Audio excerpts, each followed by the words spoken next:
салом дӯстон, футбол варзише аст ки сердаромад ба ҳисоб меравад. пулҳои зиёд дар атрофи ин бозӣ чарх мезанад, вале ба назар чунин мерасад ки аксар вақт пул барои одамони нодаркор бештар мерасад.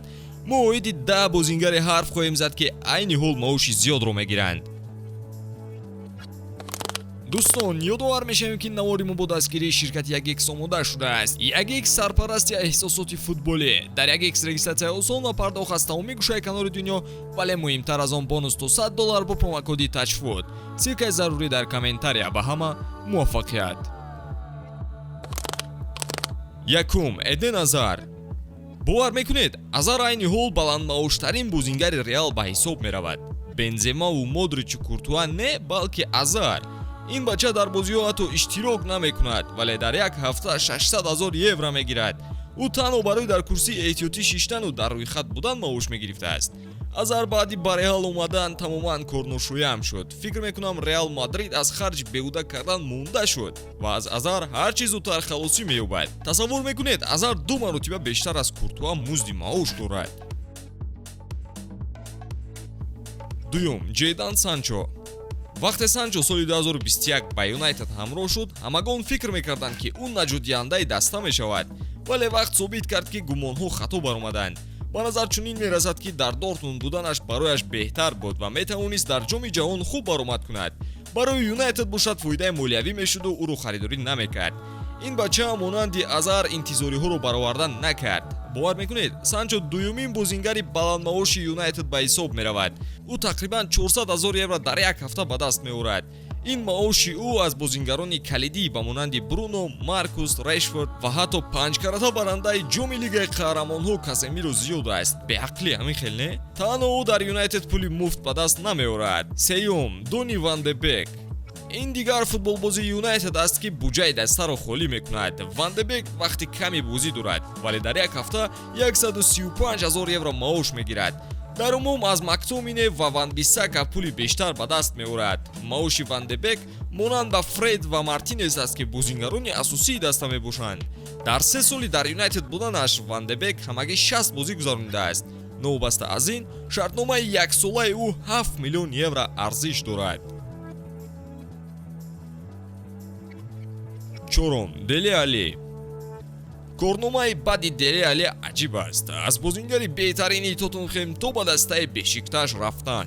ӯ ҳатто ба дастаи қаблиаш Эвертон дигар лозим нашуд. сабабе ки Бешикташ ӯро дигар намехоҳад ин аст ки Деле қоидаҳои интизомиро вайрон мекунад, вале дар бозӣ фоидае аз ӯ нест. дар Суперлигаи Туркия ҳамагӣ як гол задааст ки моҳи сентябр қайд шудааст. ӯ боре ҳам бозиро ба пуррагӣ нагузаронидааст ва 4 бозии охири Бешикташ дар курсии эҳтиётӣ буд. ҳамааш майлаш, маоши Деле айни ҳол дар як ҳафта 115,000 евро мебошад. ин 2 баробар бештар аз дигар футболбозони гаронмаоши даста мебошад. панҷум, Ҷесси Лингард. Лингард тобистони қаблӣ пулро интихоб карда ба ҷои Вестхэм ба Ноттингем гузариш кард. ӯ дар ин даста 200,000 евро дар як ҳафта маош мегирад. бозии ӯро дида дастаи Ноттингем пушаймон аст ки ин қадар маош ба Лингард медиҳад. ҳатто баъзе ситораҳои Премер-лига камтар аз Лингард маош мегиранд. масалан, Мартинелли, Одегард, Сака, Ҷака, Марес, Бернардо Силва, Кайл Уолкер, Хаверц, Тиаго Силва, Алисон, Трент. идома диҳем ё ҳаминаш кифоя аст ки нишон диҳад Лингард аз ҳад зиёд маош мегирад. шашум, Алекс Окслед-Чемберлен. Чемберлен бозингари асосии дастаи Ливерпул нест. ӯ дар бозиҳои Премер-лига ҳатто аз нисф зиёдаш бозӣ намекунад. ӯ ҳамеша мушкили ҷароҳатбардорӣ дорад. ба инам нигоҳ накарда, Чемберлен 120,000 евро дар як ҳафта маош дорад. агар қиёс кунем, ӯ бештар аз Робертсон, 2 баробар бештар аз Конате ва 3 баробар бештар аз Луис Диас музд дорад. анихин бача пули мегирифтаашро ҳалол намекунад. ҳафтум, Сержиньо Дест. Дест айни ҳол дар Милан баромад дорад. ӯ дар листи сермаоштаринҳои Италия ҷойгир шудааст. Дест дар як ҳафта 155,000 евро ба даст меорад. агар бозиҳояшро гирем, дар Милан танҳо як маротиба 90 дақиқа бозӣ кардаасту 6 маротибаи дигар аз захира баромадааст. вақтҳои ҷароҳатбардоштааш як тараф. шумо медонед ки Дест 3 маротиба бештар аз Златан Ибрагимович ва Рафаэл Ляо маош дорад. ҳаштум, Бакайоко. ҳаёти Бакаёко бошаду зер. хотиррасон мекунем ки Бакаёко то ҳол бозингари Челси аст, вале дар Милан ба иҷора рафтааст. ӯ ба Милан соли 2021 ҳамроҳ шуд ва дарҳол дар рӯйхати маоши баланддоштаҳо шомил шуд. ӯ тақрибан 89 000 евро дар як ҳафта ба даст меорад. савол ҳамин ки барои кадом кораш? ӯ ин мавсим дар Милан боре ҳам ба майдон набаромадааст. сабаб ҷароҳат нест, ӯ дар рӯйхат аст, вале худро омодаи бозӣ ҳисоб намекунад. на танҳо ҳамин мавсими қаблӣ низ дар 16 бозии охири даста як маротиба баромад кардааст. нуҳум, Ҷек Грилиш. Грилиш 300 000 евро дар як ҳафта маош мегирад. касе ки нақши ӯро дар даста донад ҳайратзада мешавад.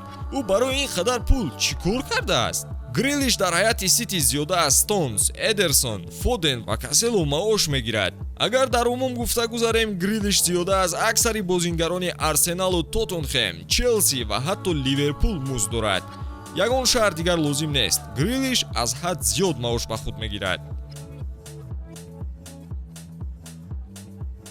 даҳум, Криштиану Роналду. инро дӯст медоред ё бад, вале ҳақиқат ин аст ки Роналду маоши баланд нисбат ба қудраташ мегирад. бале ӯ беҳтарин аст, ягон шубҳа нест, вале 90 миллион евро дар як сол ин аз ҳад гузаштан аст.